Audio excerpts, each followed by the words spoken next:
This is the meeting of the Zoning Board of Appeals for the Town of Kent, Connecticut. Today is Tuesday, May 14th, 2024, and the time is 7:04 p.m. We'll do a quick roll call. I'm here, Ann Basinius, Chairman. I see, I will,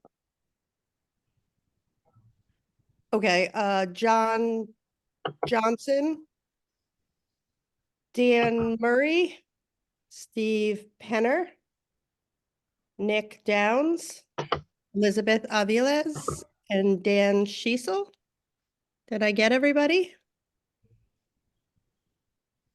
And I will move to the alternates to voting status for this evening's agenda. Okay. Do we have a motion for the acceptance of this evening's agenda? So move. Thank you. Second. Thank you, Steve. All those in favor signify by saying aye. Aye. Opposed? Any abstentions? Hearing none, the motion carries. The next item would be the reading and approval of the meeting minutes from the regular meeting of December 12th, 2023. Is there any questions, errors, omissions? Look good to me. I move we accept the minutes of 12/12/23 as presented. Okay, do we hear a second? Second. Thank you. All those in favor signify by saying aye. Aye. Opposed? Abstentions? Okay, thank you. And the motion carries. Okay, so the first item on the agenda this evening is public hearing for application 01-24, Homer Jennings, represented by Janelle M. Mullen, agent, 0 Bullsbridge Road, map 6, block 12, lot 38. Change to wording of section 3250.1.c.I, specifically elimination of the wording existing as of July 1st, 2018. And the second part of this is 186 Bullsbridge Road, map 6, block 12, lot 31. A change to wording of section 3250.1.c, specifically changing, quote, which is owned in fee simple, end quote, to, quote, access way, which is a shared access easement, end quote. Okay. Yeah.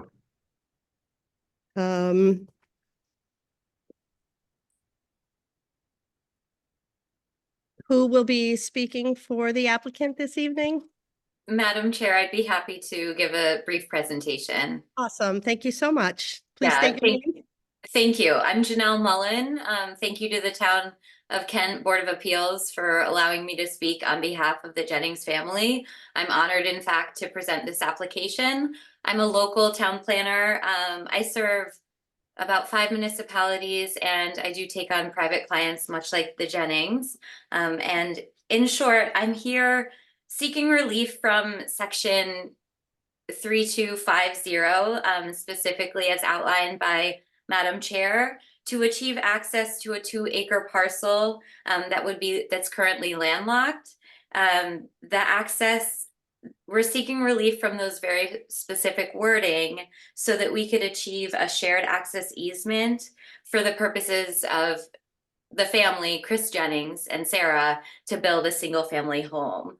A literal read of that section, section 250, which is special provisions within the Town of Kent zoning regulations, do require, as Madam Chair has presented, that the literal read would be existing as of July 1, 2018, and an in fee simple would also be required. What we are seeking is simply a shared easement access from 186 Bullsbridge Road directly behind to a 2-acre landlocked parcel for, as I stated, the purposes of building a single family home. The failure for the Jennings to be able to access this lot would render the lot useless due to an undue hardship. So they are seeking relief from that very literal application of the regulations. At play, if the regulations are applied very literally, it would permanently restrict the enjoyment of the property to the extent that it cannot be utilized for any reasonable purpose. I hope that all of you had a chance to familiarize yourself with the application materials, very much the graphics of the subject lots. I do have the map open on my screen if you want me to bring it up, but I'm confident that you've all had an opportunity to truly look and understand the location of this proposal. I also just want to add that neighbors with undersized lots are within the vicinity of this subject property, and undersized lots have been allowed to be developed. Notably, the immediate adjacent neighbor, Anthony Iovino, with a lot of 0.49 acres in size, has developed a single family home and had a right to do so. So truly, in conclusion, it's no greater right or privilege to have a home in this area. And I hope that you could extend that right to the Jennings family. If you have questions, I'm happy to answer them. And also, I'm happy to open the floor to the Jennings family. There's many members of the family present this evening. Is there anything that any of the Jennings family would care to add to that that might help us? Name's Chris Jennings. I'd just like to introduce myself and my wife, Sarah. And we're just happy to be here. Thank you for hearing. Janelle is representing us today. And I just appreciate this opportunity and just hope for a good outcome. Thank you. Anyone else? How many houses would be, how many dwellings would be accessed by that same drive?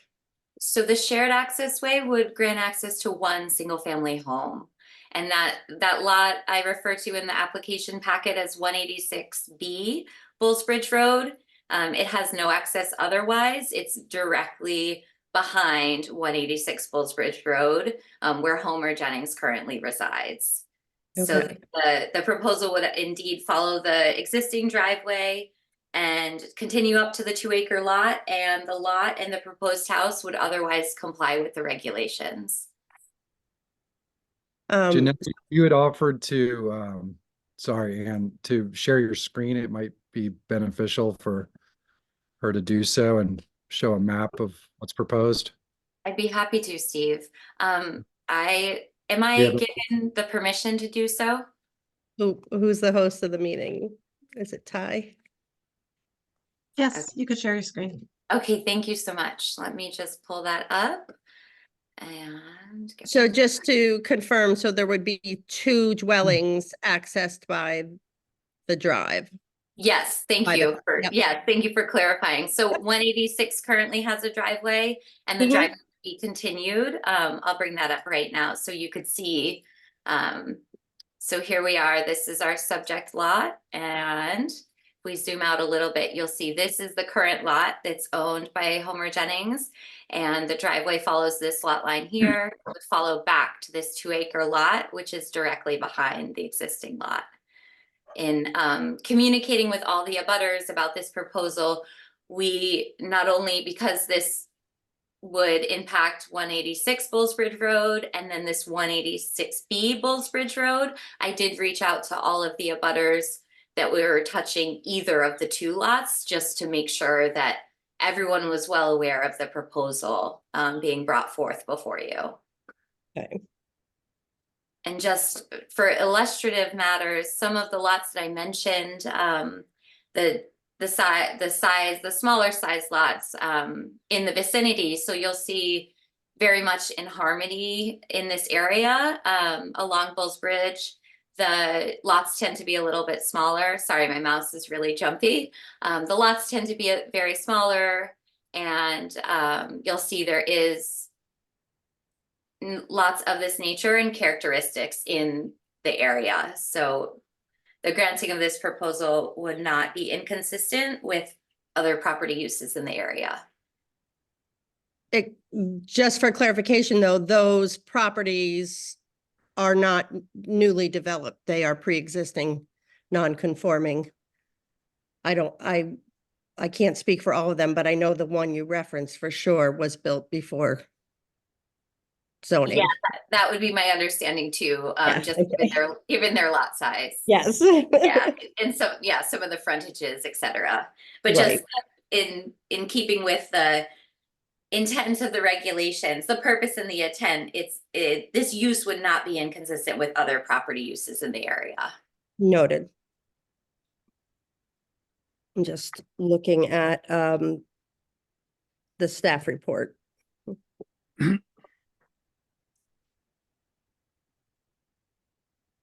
I would like to ask a question. Yes, please go ahead, Dan. Why would you not consider connecting the two pieces of property and just putting an accessory dwelling on the second piece of property? So Commissioner Seisel? I'm sorry? Dan, thank you for asking that question.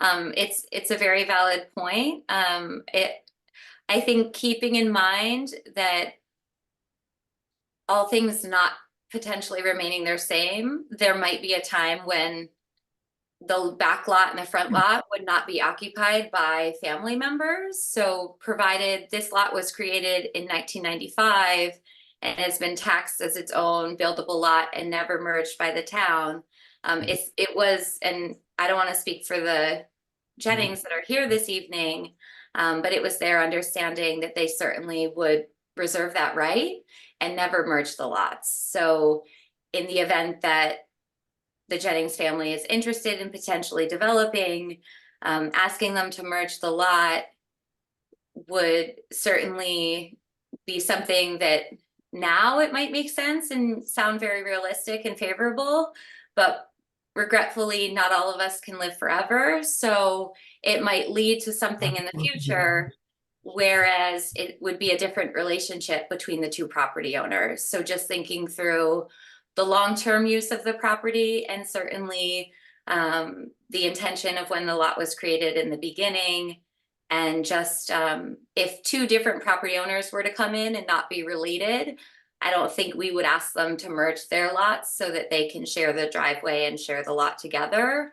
So just keeping in mind that the users of those properties might change over time. Did I answer your question? Yes, it involves a lot of other problems in that by giving him the access to the back property, you're decreasing the size of the original parcel and making it more non-conforming.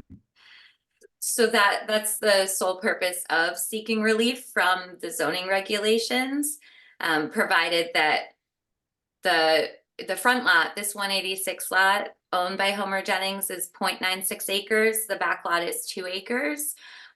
So by asking for that shared access way, it would be an easement over both properties, less so the fee simple, which is why we were very particular about those word choices, because a shared access way would actually not diminish the size of the pre-existing non-conforming lot that's owned by Homer Jennings. It would merely grant access to the 2 acre lot that's in back of that.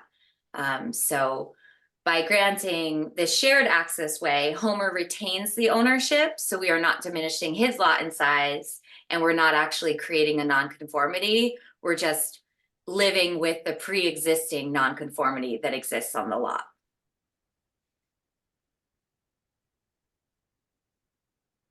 And there isn't a site plan for the development of the back lot yet? I do have a very preliminary one. I'm And just, yeah, I mean, I do have a very preliminary one. will it be and- able to meet all the existing setbacks for the zone? Yes, so as previously stated, the proposed house would comply otherwise with the regulation. So all of the setbacks would be well complied with. I think the closest that the house would actually come to any side yard would be 100 feet. Okay, thank you. You're welcome. And it's quite modest in size as proposed. Just a 540 square foot home with a walkout basement underneath.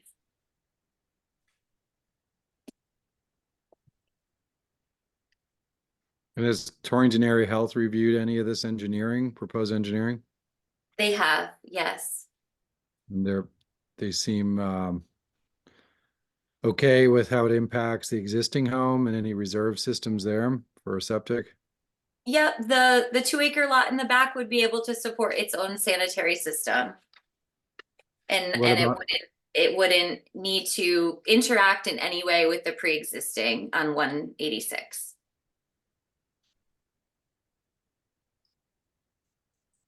I'm sorry, did I cut you off? Nope. Okay, thanks, Steve. Can you speak to the existing built structure on the rear lot?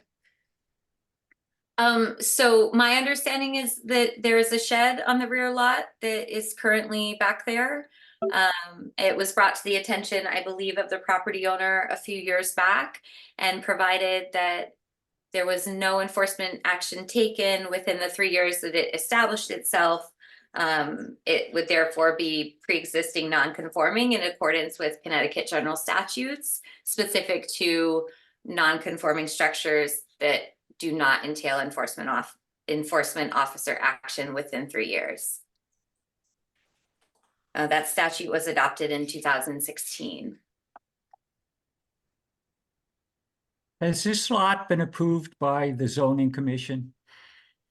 So we are before the zoning board of appeals because the access is an issue.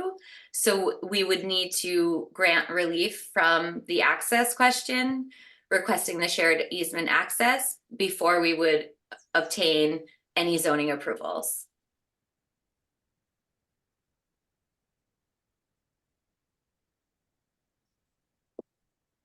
And this 2 acres was originated or came from a larger piece that was owned by the Newtons, it looks like.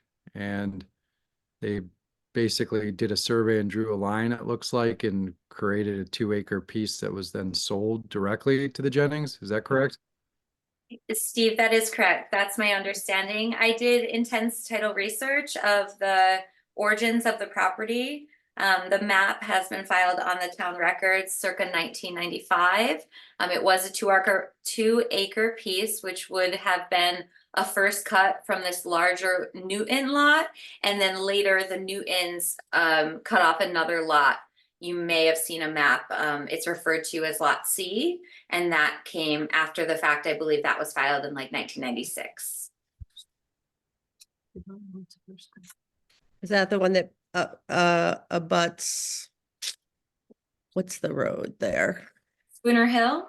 No, that wasn't what I was thinking. Is that what it is? No, I actually have it right here. I can I have this original map. Let me see if it has any roadways on it. You know what? I don't believe it does, Madam Chair. Okay.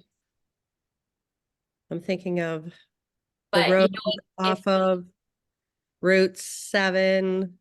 If we zoom out here, it was, I believe, and from one of Valley View.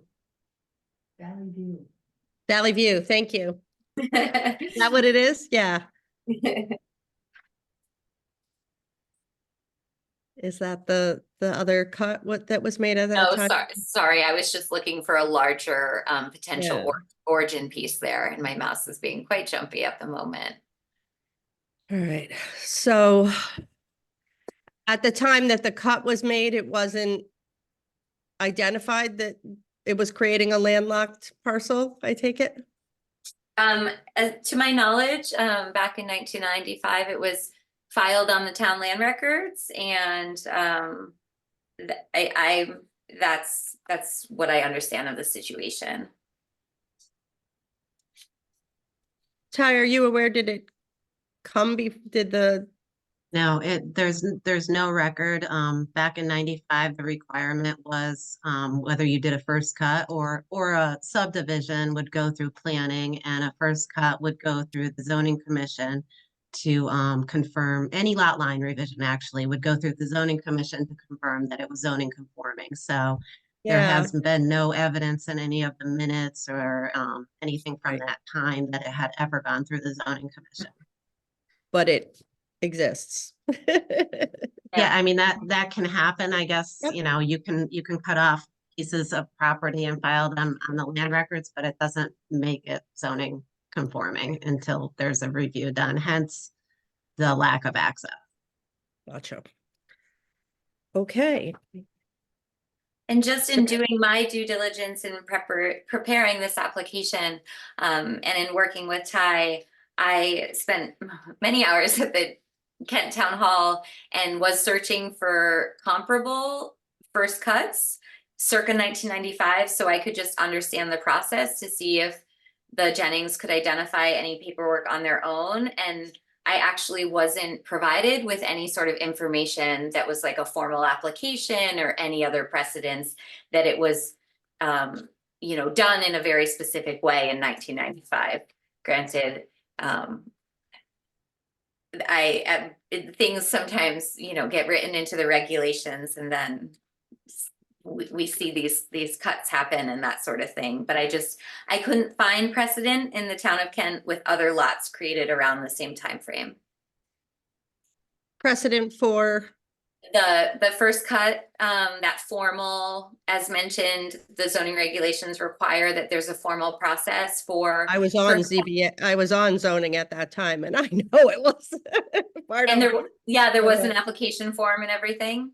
yeah, Yeah, and upon doing research, I was not offered any from Ty, but that is above and beyond for the town of Kent, because we've all seen a lot of lots that do get Right. created. Yeah. well, and as Ty pointed out, something can be a document drawn up and filed on the land record without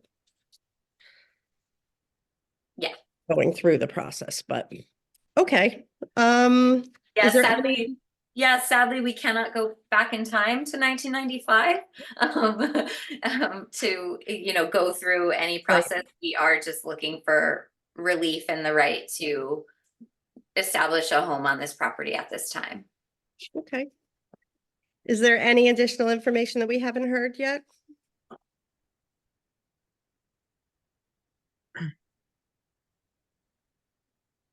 So many pieces of paper in front of me. And if you don't mind, I'd just like to point out a couple things from my staff report. Yes, please.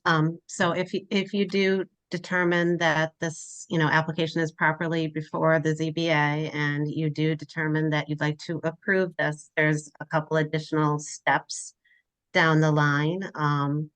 The easement or right of way shall not be included in the required yard setback or minimum area of such front lines. So that will be an additional variance that will be required, because it does appear that that driveway does run along the setback line. Also, the area of the access way shall not be calculated as part of the minimum required lot area of the rear lot. So it does appear that minimum lot requirement for the access way will have to be varied as well. The On the shed back lot as well. for the front lot, you For know, the front to cut through the front lot into the Yep. back, because, you know, they're undersized lot.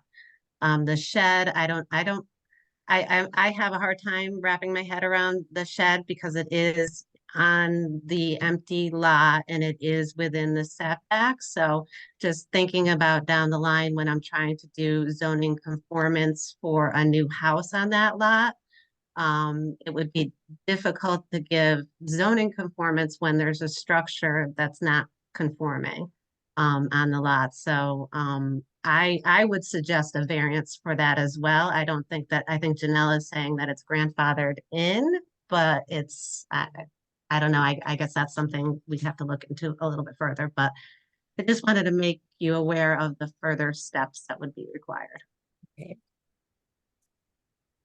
The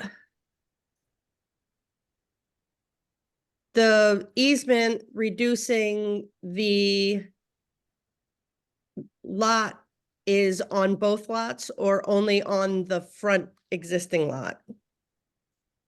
Only on the 186? Is it both that are get reduced? Right, right. So what they're asking to do is to cut through 186 to access 0. So it would be a shared driveway through the Right. existing, I mean, we really haven't received a site development plan, but from what I'm assuming is that it's going to be the existing driveway that you're going to share onto And the then a little bit more, rear yeah. lot.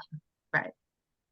What I'm asking is, does it reduce the rear lot and make that non-conforming as well, or no? No, the rear lot would But the front remain. lot is already, The only issue with the rear lot would be that the shed is in the setback. mhm, And the house that's on the rear of the lot is also in this. So at 186, the house is in the setback. So okay, by removing that lot line, you would clear up the shed issue and the house would become more non-conforming and the front lot would become conforming, but that's not what they're proposing. So, and if they were proposing that, would the rear lot still have minimum? if they lot were to line. remove the lot line, the They would option do a would be lot an line accessory revision. dwelling unit. It wouldn't Oh, be, gotcha. that, Okay, you that's couldn't it. do a lot line revision. No, you couldn't because it's 2 acres, so it's really at its minimum. Hopefully Right. the soil types, I mean, I don't know that the soils, we're soil-based zoning, so 2 acres. Hopefully the soils are at their optimum, but we don't know that Right. for sure.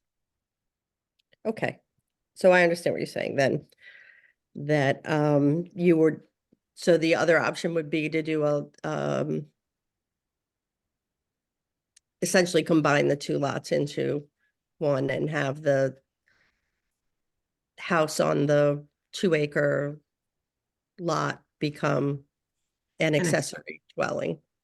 Yeah, I mean, the town of Kent is really generous with accessory dwelling units. They don't limit their size, Right. as long as they're meeting their setbacks.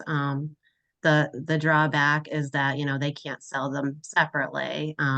They can rent them to, other, the owner can live either in the accessory dwelling or the main dwelling and they can rent the other, but I think the point that Janelle is making is that ultimately they probably want to sell one of these pieces of property. Gotcha.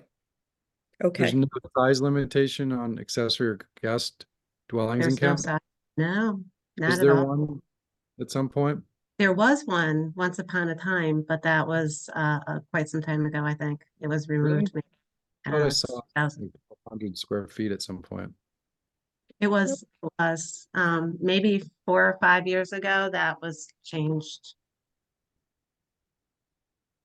When we rewrote the regulations, we did put in a restriction on the accessory dwelling units. And what was happening was it turned out that there were going to be multiple variances that were going to be asked for, because usually the accessory dwelling unit turned out either being the same size as the principal dwelling unit or even a little bit larger. So we did go back into the regulations and we did remove that. So there was Great. never, I think it was there for maybe 6 months, maybe even less. Yeah. Prior to that, there was never anything there that regulated or addressed the size of an accessory dwelling unit. It's very generous because most towns are not that way. So here in Kent, you could truly have a 5,000 square foot accessory dwelling, or, flip-flop them, have one main and one accessory. Does it require a special permit application? And I'm It getting off. does. It does.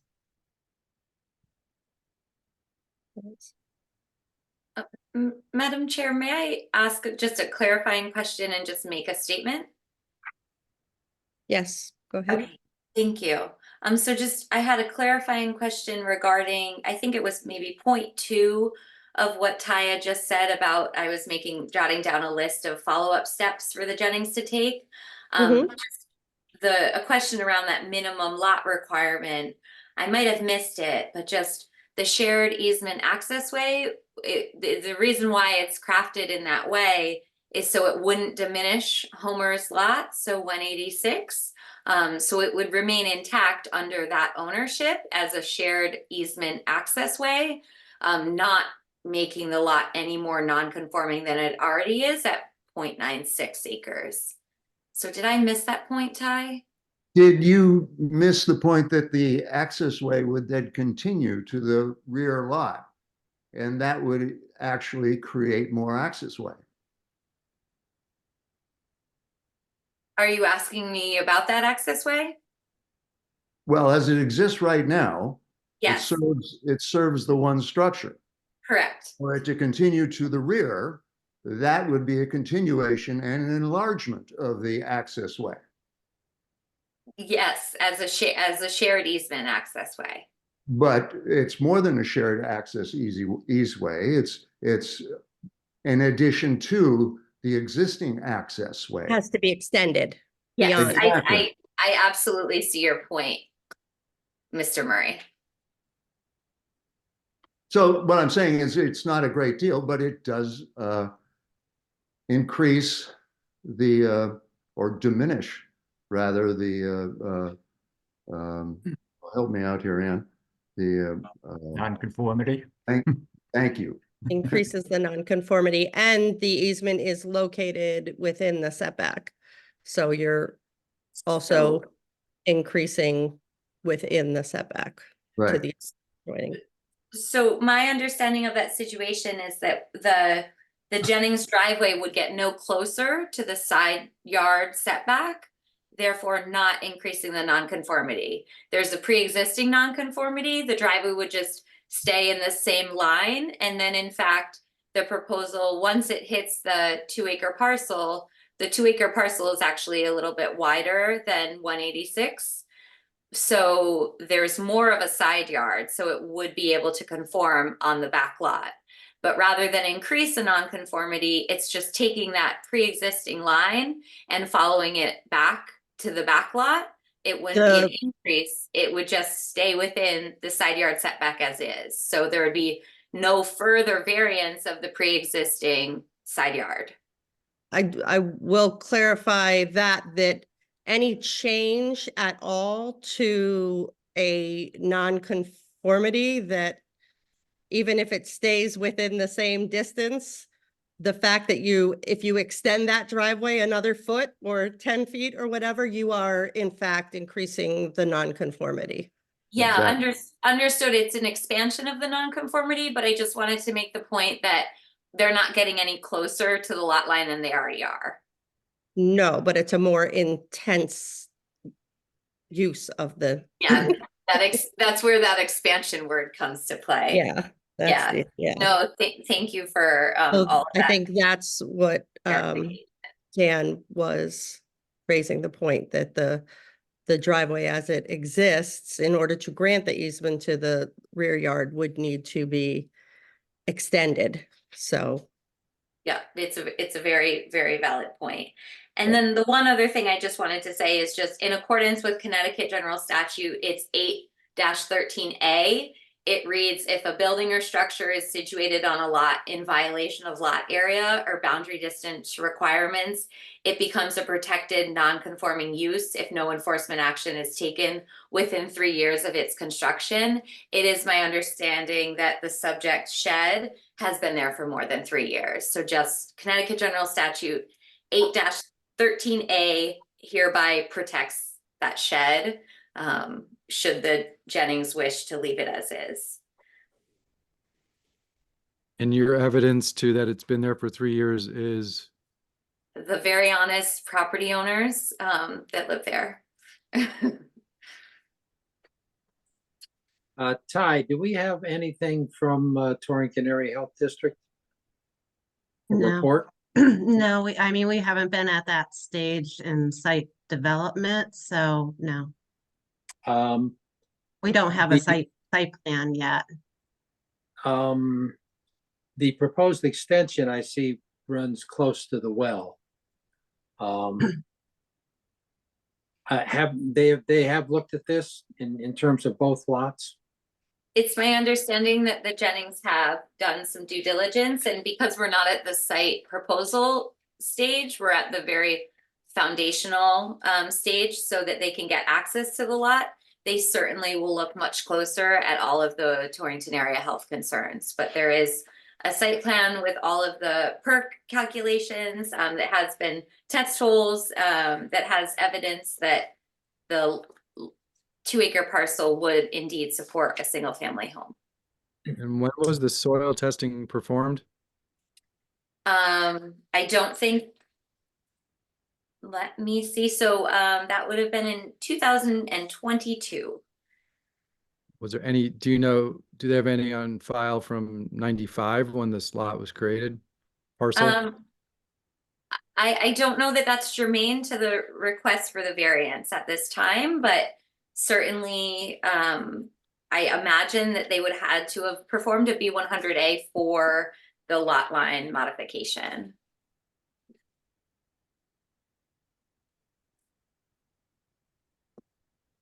I'm just trying to. And then certainly in the event that they move forward, they would certainly get all, resurvey, probably even revisit just everything that's been done with their surveyor and engineer, Mr. Hackett.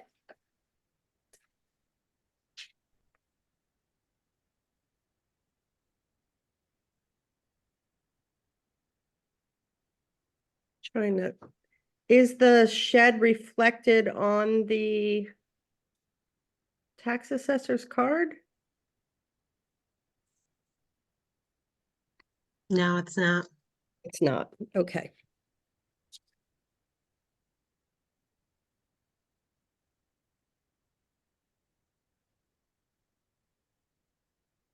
So there was, to your knowledge, no application submitted. No, I mean, when Mr. Jennings' first attorney submitted a survey to me, I did do a notice of violation when I saw the shed standing alone on the lot. So that was the first time I think that the office had been aware that the shed existed. Okay, and that was in, It was about a Connection. year ago. yeah, in connection to this. Okay, And do we have a full copy of the tax card for this 2-acre piece or just the one that's online? The actual tax card. so, It just seems like the tax assessment is relatively low for this parcel Just compared If to I- other similar yeah. size parcels If on I- that. Yeah, if I may, I do have the tax information, and I do know that they have been taxed as a separate lot and assessed with the understanding that it would be a buildable lot since 1995. Yeah, I do see that it has its own tax card, but I'm just questioning why it's being assessed at much lower than some of the other lots along that road that are the same size that are vacant as well. And sometimes the actual tax card will supply more information than the one that we see online. I'm asking if we actually have the actual tax card that we can review or not. Are you looking at the one, Steve, that has it listed at like 16,800? Is that the one? I'm just looking at the one that's through Vision Appraisal online. Currently, the total appraised value of the lot is 26,400 with a 18,500 assessed value, which is 70%. But I can't see, it's just they're calling it vacant land, but sometimes there's notes on the tax card that the tax assessor will put on the actual tax card. I'm just wondering if there were any notes on the actual tax card that pertain to this lot. I don't know how you can say that it was accepted as a buildable lot when it has never been accepted by zoning as a buildable lot.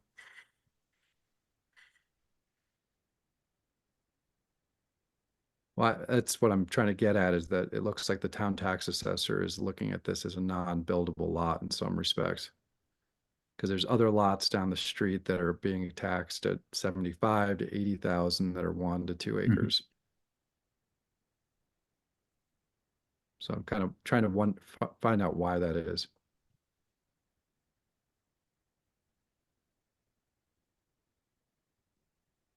Yeah, I don't see anything. I would just bear in mind, in keeping with your role as the zoning board of appeals and your criteria when you are analyzing applications in accordance with the zoning regs. Right. Yeah, so I think a different conversation for a different day, based on what 194 and 195 has to say. Right. Okay. Does anyone on the commission have any additional questions for the applicant? I assume that all the neighbors were notified, and I noticed one neighbor wrote a reply or wrote a letter in favor. Was there any other feedback from any of the other neighbors?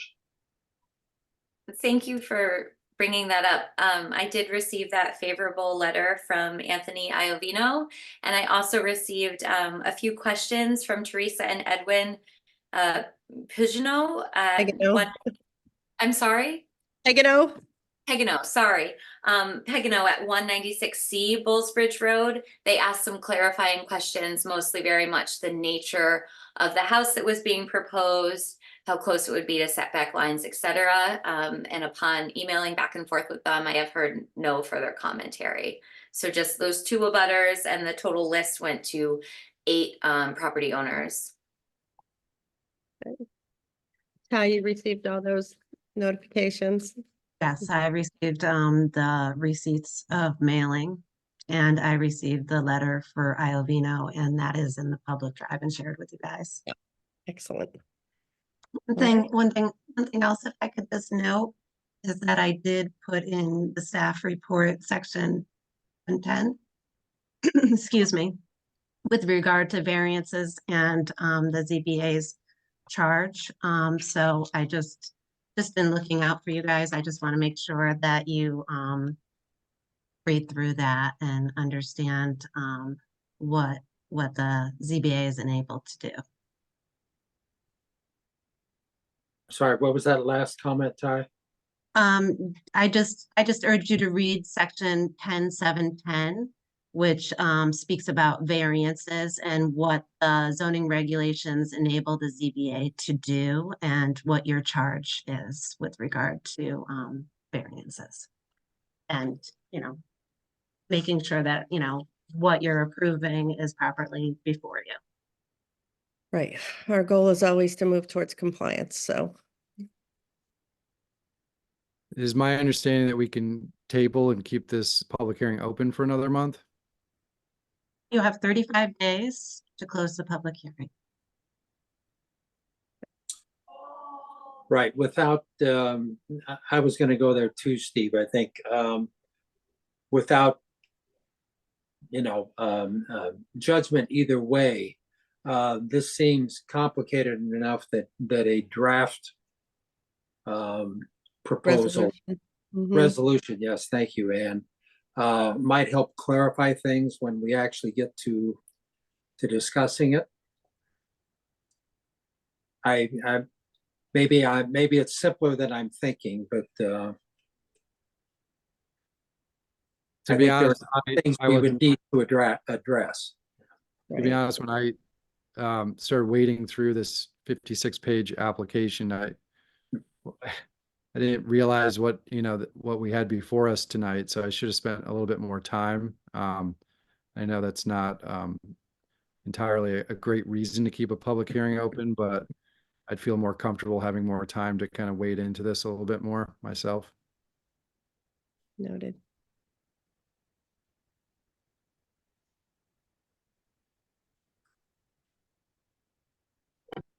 Does a draft resolution make any sense to you, Ty? It absolutely does. I'm in agreement that it's a quite complicated, so clarity in this matter for everybody involved. I can do a draft motion to approve and deny so that we're not, showing favorites on either side. I can do that and at least list out everything so that it becomes clearer for everybody, including myself. So going forward, if it's something that I have to monitor going forward, I want to understand what's expected of me. Right, Yep. because there are several pieces at Variance. here that are Lots of moving parts. intertwined. Yeah. Yeah. Yep. Yep. And I think keeping the public hearing open would make sense then. If more questions come up, If you need additional information, you can accept it if you keep the public hearing open. If you close it, then you're going to be in deliberations. I can still provide you a draft resolution in a closing after closing, but you won't be able to accept anything further. May I If you speak? have questions, I certainly can reach out to Attorney Ziska for clarity as well. Okay, Mr. Jennings, go ahead. Thank you. In the letter, I think one of the letters we received, it said that you reserve the right to walk the property before the meeting. And I would just like to open that up as well. I think that if you saw the adjoining properties, that it'd become pretty evident how close that end of the driveway is. And maybe that would sway your thinking as far as the variance goes. Also, in defense of my father, the shed was built in the 90s. I don't remember exactly what year it was, but I was shortly after I got out of high school. So, and I do, I'll let you speak to it, Dad. He told me he called at one point and asked what he could do for a shed after he bought the property. And they said it was as long as it was within certain parameters. I forget what he said, but and that was fine. Just go ahead. Go ahead. That was kind of the expression he gave me back in the 90s. So, whether we remember that fairly closely, my dad's not the kind of person who just goes and does anything he wants to do without respect. So I just don't want you to think that we are going out of our way to be to go against the rules. Yeah. That's not who we are. We've lived in this town. I've lived here all my life. My dad's lived here all his life. Jennings Road that's our namesake. We want to continue a legacy here.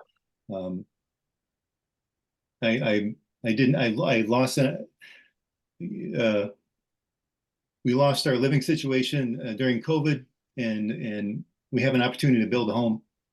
And it's how difficult it is in these times. So I'd appreciate just if you were willing to come and look at the property. We welcome you. We can make the date. We'd be more than willing to do whatever you'd like. I appreciate that offer. So it would have to, the commission would have to do that as a scheduled site visit as a group.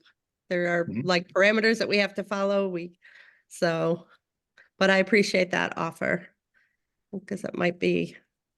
And I'm offering because I beat you to the punch, Dad. I'm sorry. And Madam Chair, I'm Carolyn Jennings, and this is Homer Jennings, the property owners here, and he would like to clarify the shed that we're Yes. speaking of. Shortly after the time that I that we purchased the land. I called the town of Kent, and I spoke to someone at the zoning board, and I asked them, I told them I'd like to put a shed up, and I said, I don't need anything big. I just want to store some wood in it. And basically I was told that as long as it was less than 200 square feet, which the building is actually 12 by 16. That building measures 12 by 16 with 4 posts, and it has a metal, it has a truss system on it with a metal roof. And all I had done was store wood in it all this time. But even at that time, they didn't say any specifics about where I could put it on the piece. I said I own the land and this piece that I bought behind it. And I said, I just want to be able to keep my wood dry so I can burn my wood. And that's all they told me, as long as it doesn't go over 12 by 16 and it doesn't have a cement foundation or whatever. And I put it on 4 posts. So I just wanted to explain what happened there, because I wasn't trying to get away with anything. That's what was said, and that's what I did. And I never had any problems. I wasn't questioning your intentions. I just, if there was some sort of evidence that we had that supports that it was been there for over 3 years, it could help. Oh, it's been there a long time, sir. Yeah. Clean up this, it supports this state statute that Janella's referencing. Right. Mhm. As far as the property value in the back lot, when Bill Newton was putting all his land up for sale, they sent around to all of the neighbors involved with that land in the back, and we saw where the property line had an adjustment, and that's that adjustment in the back. And we just asked to purchase that adjustment so that if it went out to big development, we would be protected from the big development. And at that time, if it did sell, we had talked likely a road would have come in off of Spooner Hill Road. But that did not happen. Instead, he sold the other pieces of land to the golf course, and he didn't want to sell that land afterwards. So, and we never had a reason to look at going, any other direction until now. And we'd like it to go through our driveway for the kids. And again, I'm not doing this for any personal gain. If this can be done, I'm just going to sign it over to my son and his wife and the family. I have no personal gain whatsoever in this. I just want to see them to be able to use it. And it's a nice piece of property, and they've done testing on it for septic and said it was excellent. And so anyway, We appreciate that's my motives. I'm not after money or Right. trying No, to I get appreciate that. And I don't think anyone thinks that, that there's something being done. But if we, when we make a change, we want to make sure that we've considered all the impact of it and documented it properly so that going forward, there aren't questions for the next generation. Yes. No, we So. certainly understand that there are steps to be taken, and we do appreciate your consideration in allowing this to happen. We're very excited to have them move in the backyard. So we're really hoping, if it's possible, to get this done as soon as possible so we can get started with it too. Right. I Thank know. you. All right, thank you. And just so everyone's clear, my reasoning for keeping or proposing to keep the public hearing open allows us to actually receive any new information at our next meeting. So if we were to Right. close the public hearing now, we would actually not be able to receive any new information from you at the next meeting.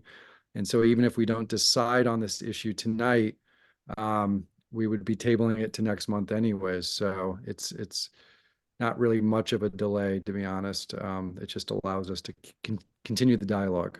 Yep, exactly. It's a delay without prejudice. Madam Chair, may I just request one thing? I'm attending this meeting in lieu of attending a client meeting that occurs on the second Tuesday of every month.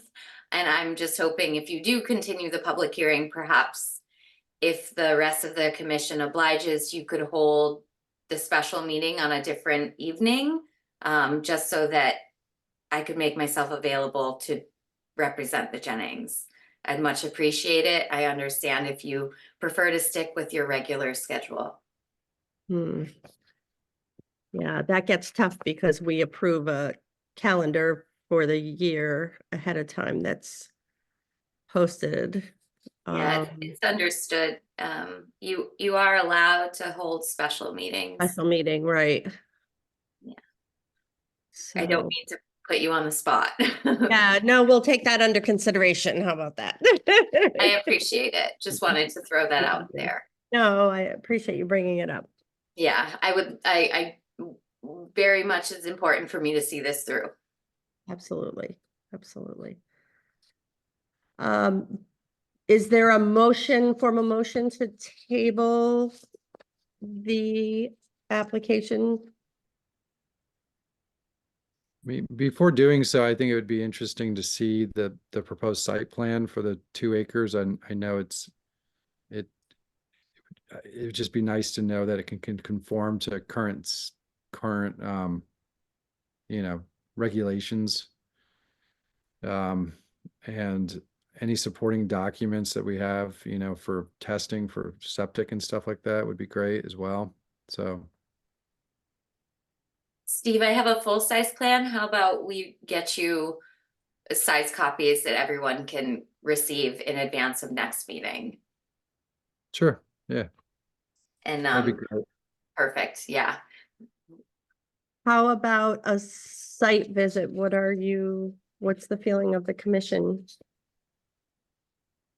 That's something you feel? I Would be- personally don't think it's necessary. I think any commissioner can just drive by and get a pretty good sense of what's going on there from the public way. So rather than a formal site visit, But individuals I'm can- happy to go if everyone else wants to, but I don't know if it's a terribly tricky thing to see from just driving by. Right. Anyone else have any thoughts on that? John, I think you're muted. John, you're muted.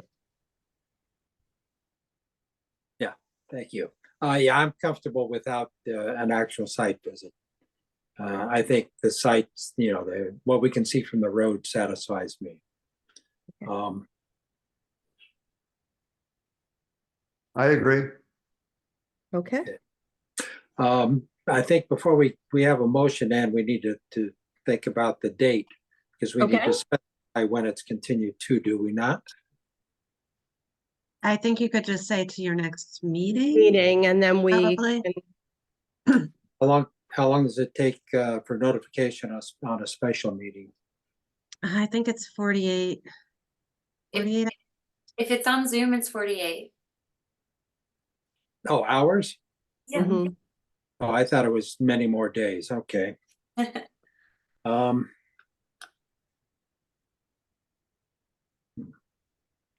I'm open to a different date, but obviously we have a lot of people with a lot of different schedules, so.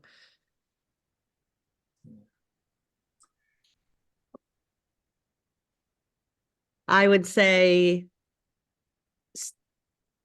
our regular meeting, and then let's see if we can come up with a date.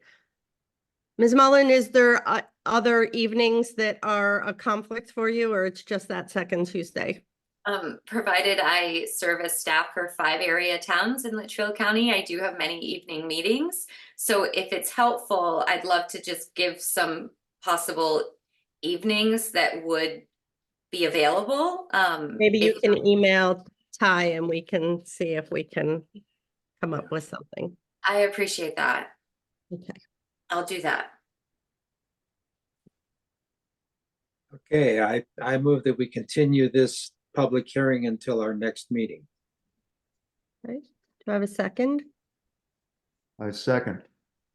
Thank you, Dan, with the second. Any discussion?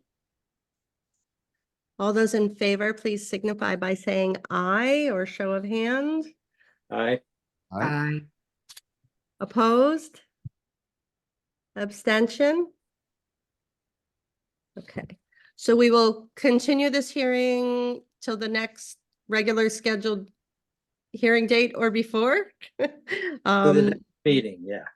the next regularly stated, meeting or before. And that will allow us to continue to receive additional information, including the site plan information that Mr. Penner has requested and would be helpful for all of us to see. And again, this is just so that we can make sure that our decision in the end has, you know, accounted for all the sort of competing factors here. So, all right.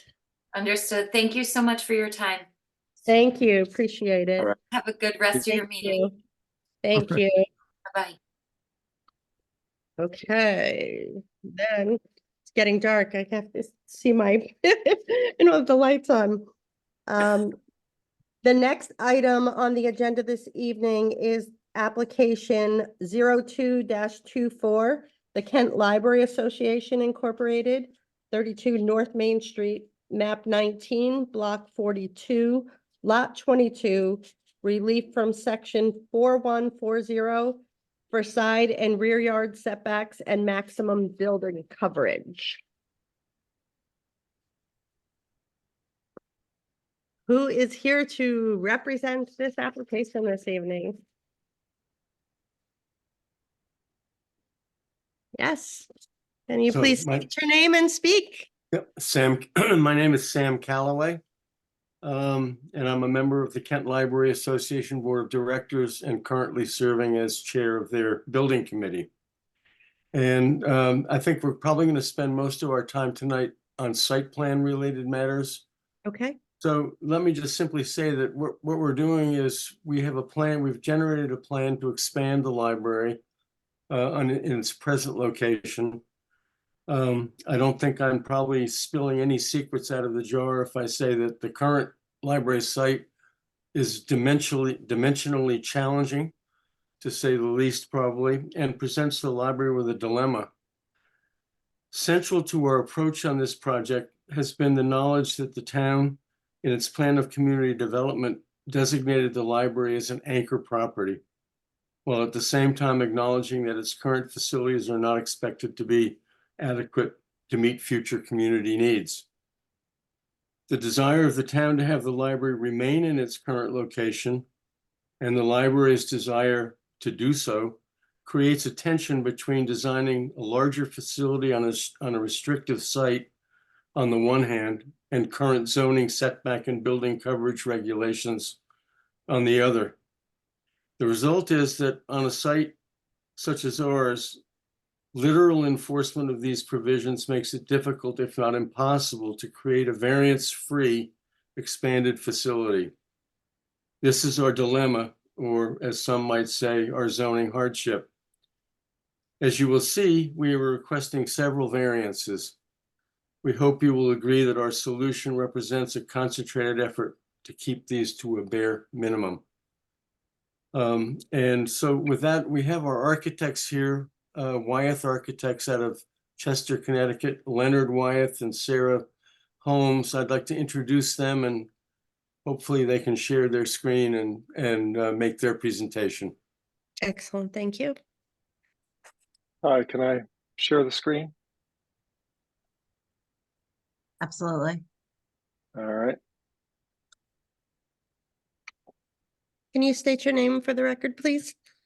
Yes, my name is Leonard Wyeth, Wyeth Architects, and with me tonight is Sarah Holmes as well. Thank you. That's me. Hi, all. Clipboard, okay.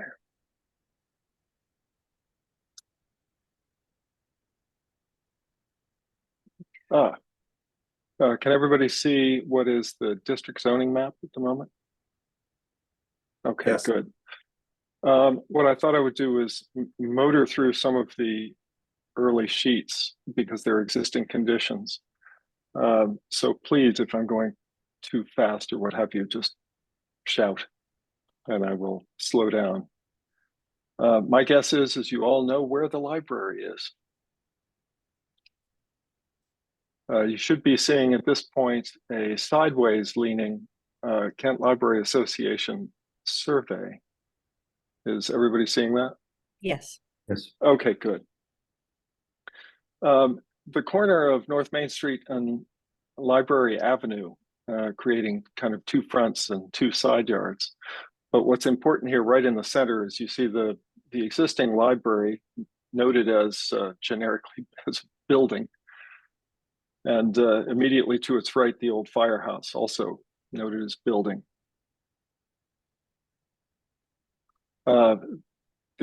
This is purely an existing situation. But you can see from the property lines, for example, that the firehouse comes very close to the rear or the second side yard line along the railroad tracks there, and is already quite close to the south property line as well. These are, again, existing, and the firehouse is in light blue there, and it is a little over 2 feet from the property line existing at the closest point. The existing library, however, the setbacks are shown here. You can see squeaks by the existing conditions. And the color coding you're seeing is the periods that the various additions to the library were done, and it's helpful to kind of use them as a reference. The light pink is the original 1922 library on the left.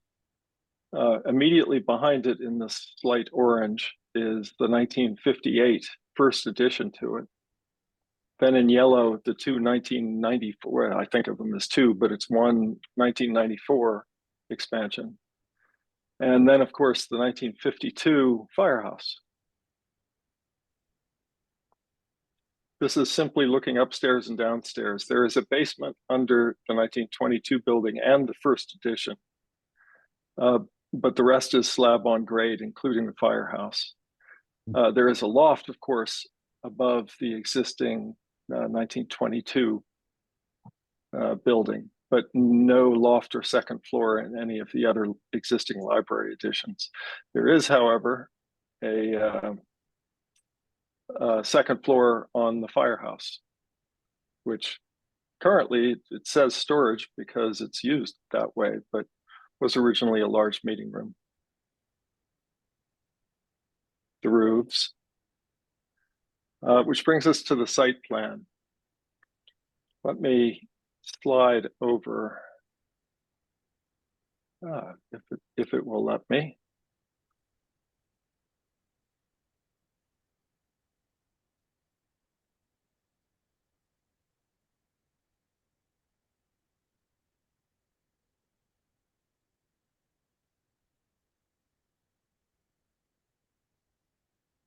Oh my. There we go.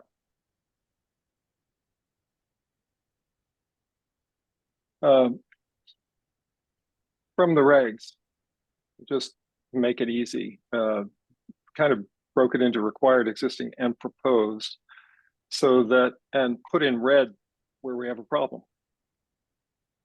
So looking at the minimum side yard setbacks at 15 feet, the library addition to the east makes it by 5 inches. But once we put some insulation on the outside of that building, it stretches it just a hair into the side yard setback.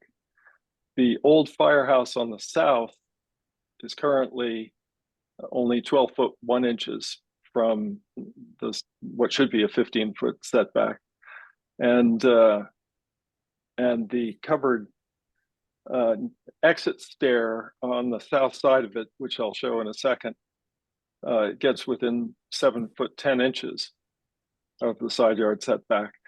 And the closest point of 2 foot 3, when we put some insulation on the outside, squeezes to 1 foot 7 inches of the property line.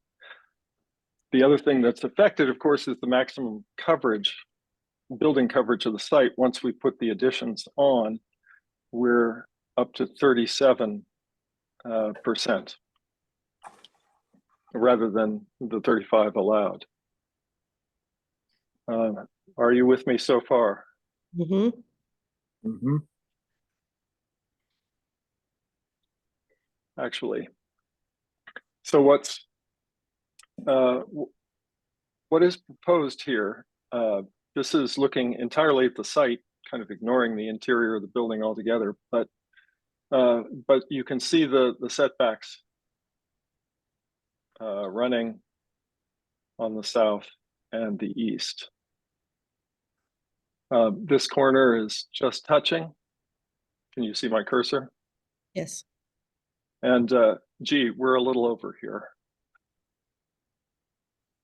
This is the egress stair. There's a fire escape now, but in order to meet the code, we need to enclose that, make it legal. So that is what's sticking over the side yard here. The rest of what we're adding architecturally to tie the two buildings together falls well within the existing setbacks. Everybody clear with the orientation at the moment? Mhm. Yep. I can, if you would like, I can give you a quick walkthrough of the library, or if it's not relevant, we can move on. What's the pleasure of the commission? I don't, as far as like how it's broken out on the interior, Yes. does anyone feel that would be beneficial? Nope. Nope. Go to the library on a Okay. regular basis. Okay, good. What you're seeing in light green here then is new building. New construction, okay. Yep. The same thing here with the roofs. This is the existing upper level of the firehouse, and there's that new egress stair and access to that upper floor with an elevator and a stair from interior. Mm. Clock tower. Quickly, these are elevations from the street, Main Street. Mm-hmm. The old firehouse where the cursor is circling, the elevator tower, if you will, with the clock. This is the new connector bringing the two buildings together. You probably recognize the 1922 building. Mm-hmm. And a rework of the existing. I'll go quickly through these. So is the entrance changing then? It looked like. Yes, it is. Yep. Yes, it is. This is the main entrance Okay. right there. And a drawing coming up will make that a little more clear. This is the view if you take away the rear fence and standing on the railroad tracks. This is the side. This is from Main Street Hmm. to give a sense. So the firehouse on the right, the old firehouse, the new connector, the 1922 building, and the existing additions on the other side. Are there any questions about any of that? Yes, the increasing encroachment on the east side, you said is just to add insulation on the outside of what's existing? Correct. Okay. Yeah, no foundations are growing out there. I guess that's slightly inaccurate. The foundation for this stair, this egress stair, if you can see my Mhm. cursor, Yep. pushes its landing where it touches the ground is new. Sir, what am I looking at in terms of the courtyard behind the people that are seated on the wall? This one here. Yeah. That is exactly where the book fair is right now. Okay. And it is set up so that can continue. However, it's changing the paving out to be concrete brick pavers, something a little nicer, more plaza-like. But it remains open for use as the book sale or whatever town event might want to use it. It's the type of thing that can get a lot of use just off of Main Street. Very good. Now I can go into detail about the fences and what have you. It's at your pleasure. As you've seen from the packages that we sent down, there's more information. There's a lot of information in there, and so I hesitate to dwell on all of it. But I'm definitely here to answer any questions I can. Fencing is on the back side only. No, there's some. See my cursor here? Ah, yes. Okay. Sorry, it's in the shadow, but from the villager back to this corner, and then across and attaching to the side of the building, there's a gate there and a dumpster behind it. Okay. So there's fence there, and yes, along the back. How is the the- dumpster accessed? This driveway right here. Oh, fuck, I've just, you are leaving my one screen. And that blacktop, that bituminous pavement is actually, it's there now. Okay. Where's my battery?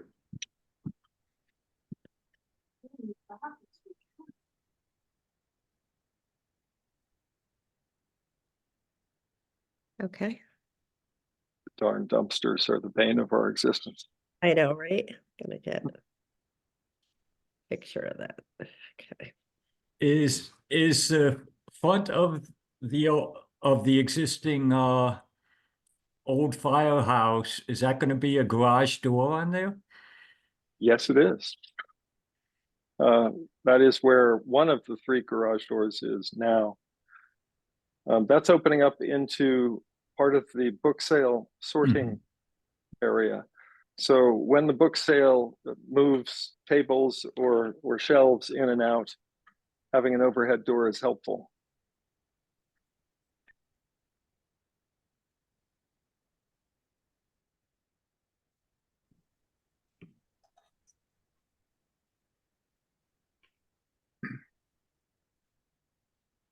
Bit of a nod to what it was too. A little bit of a clue, yes. Yeah. I always worry about total silence. Are there any other questions? Just for me, this is my, I just have to say the silence is because you provided a lot of stuff for us to look at that was really clear and easy to digest. So thank you. So, and I'm really excited. So I'm trying not to be excited about this. I know I'm being impartial, I swear. I'm very excited as well. I hope it goes. Thank you. All right. Okay. Is there any additional information or anyone else that wants to speak to this, or do commissioners have questions? For Ty, I see they've included a lighting list for the bollards. I'm not sure that's really our concern, but I'm just wondering if there's going to be any other exterior lighting. Yeah, so we've been to the ARB and to a pre-application review with the Planning and Zoning Commission. And the lighting has been reviewed, the ballards, and then there's also some exit lighting that's required and has been vetted through the ARB and they're zoning compliant as well. Okay, nothing we need to worry about. Nothing you need to worry about, no. So I mean, just to clarify, what they're asking here is in my staff report, section 4140. They're looking for a 14 foot 9-inch from the east library existing addition. And then the enclosed egress of the old firehouse south is 7 foot 10 inches. The old firehouse east would be 1 foot 7 inches. That's And the then- rear. And then the the rear. overall maximum coverage would be 37%. So that would be, if you approve it, those would be the variances filed on the land record for this new structure. And the maximum coverage is 35, is that correct? That's what is required. It's going to Right. be 37 if you approve Right. that. Okay, thank you. I have a question, again, being new. In the application, there was there were a number of references to the library being an anchor property. And I know that a lot of what we do, the decisions we make impact, set precedent for future things. So I just had a question in terms of, does the library's status as an anchor property in the town's planning kind of make it more of a one-off as opposed to a variance? Do you know what I mean? Does it make it something where the precedence that's set is just for future anchor properties as opposed to any property within the town center? Do you want me to answer that? Go ahead, So yeah.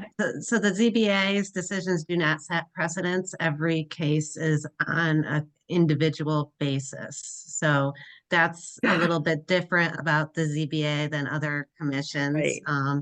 It stands alone. And as far as the anchor goes, the reflection on the POCD, which is the town's plan, the 10-year plan that the town voted on, is really a good reference for what was called out and what the townspeople want. So if something else was mentioned as an anchor, then that would be referenced as well, but that's going directly back to that. Thank you. And I appreciate all of y'all's patience working me through this. So thank you. No, Yes. good questions, Elizabeth. Anyone else have any questions?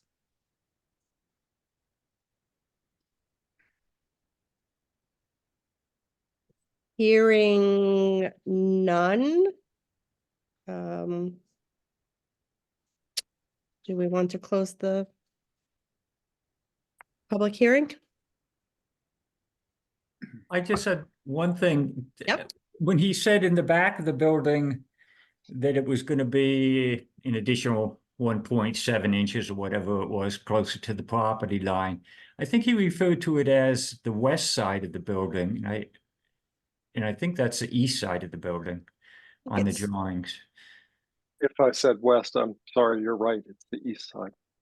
It's east. Okay, I didn't know whether it had to be corrected on the drawing or not, but It's okay in the application. It's stated correctly. okay, that's all I wanted to know.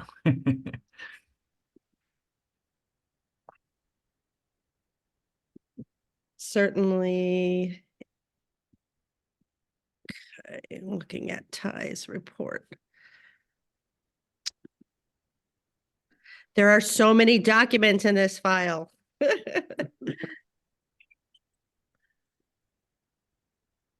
Lighting and parking, and I just want to verify that that is correct. Yeah, it's marked east and also distance from rear property line. East. So it is correct in the application. Thanks, Dan. Okay. All right. Anyone else have any questions? Or do I have a motion to close the public hearing? I so move. Okay. We have a second. I Second. said, Any discussion? All those in favor of closing the public hearing, please signify by saying aye. Aye. Aye. Opposed? Abstentions? Hearing none, the motion carries. So now, I'm sorry, Anne, can yes, you tell me who seconded the closing of the public hearing? I missed that. I heard like 3 voices. And Elizabeth, were you one? I Steve? was. Elizabeth? Who was? Okay. Elizabeth? Yeah. All right. Okay. I heard. Thank you very heard- much. Yeah, like 3 voices. Okay, so then we will reconvene the meeting and action of appeals that we've heard. So obviously the first appeal we have tabled. So the second item would be application 02-24 Kent Library Association Incorporated, 32 North Main Street, map 19, block 42, lot 22, for relief from section 4140 for side and rear yard setbacks and maximum building coverage.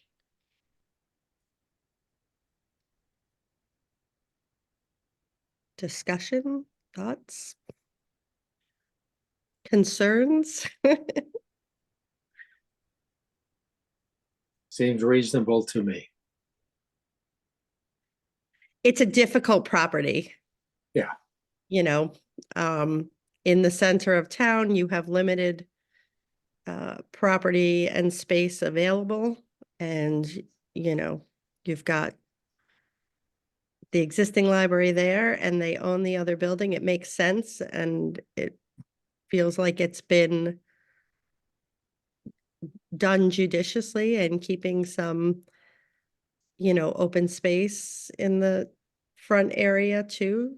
So The location of feels- the location of the library for the services it provides is perfect.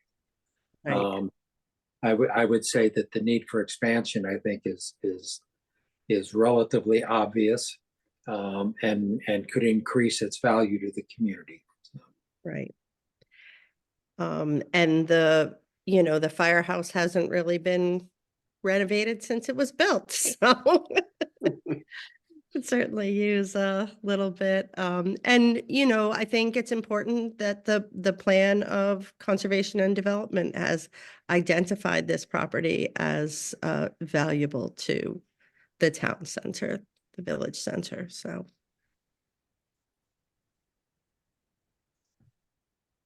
Steve? See those little wheels turning?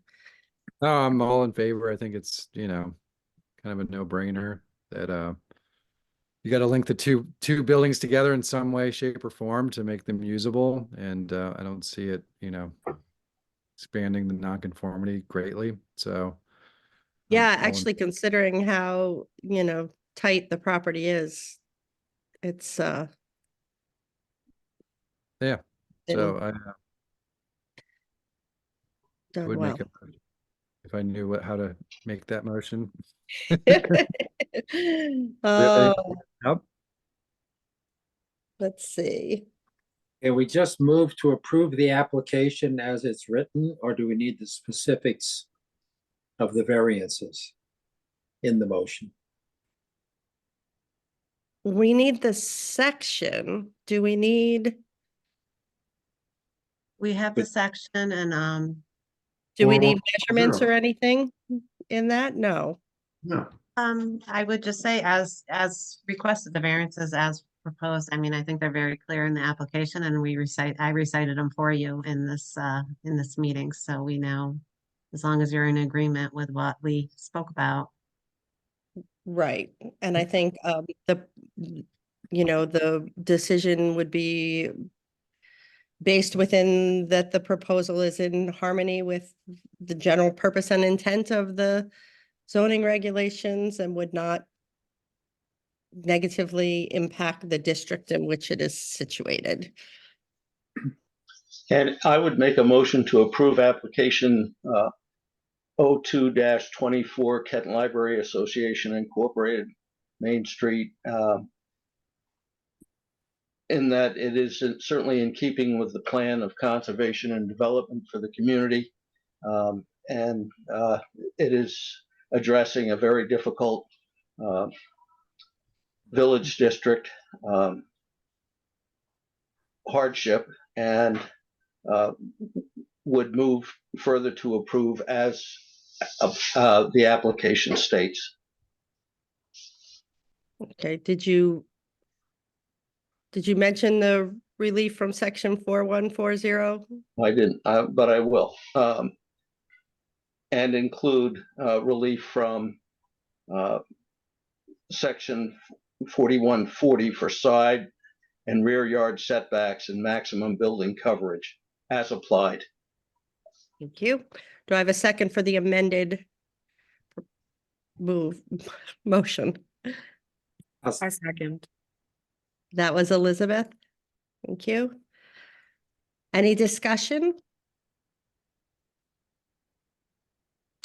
Hearing none, call the vote. All those in favor, please signify by saying aye. I, Aye. Thank you. Opposed? Abstentions? Hearing none, the motion carries. Thank you all for your diligence and patience this evening. Thanks, Thank everyone. you. Thank you. Thank you very Um, much. very much. Good Commissioners, luck. we just have a couple more things to get through here. Item A would be communications, and enclosed in the documents for this evening's meetings, for this evening's meeting was the Connecticut Federation of P&Z quarterly newsletter for spring 2024.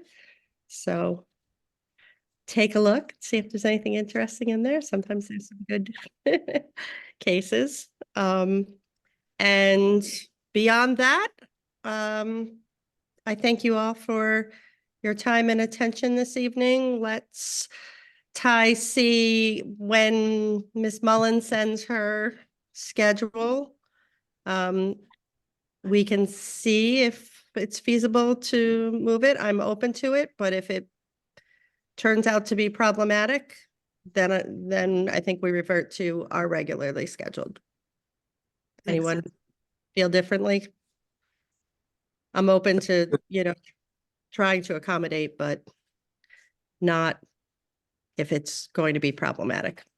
So Need a quorum.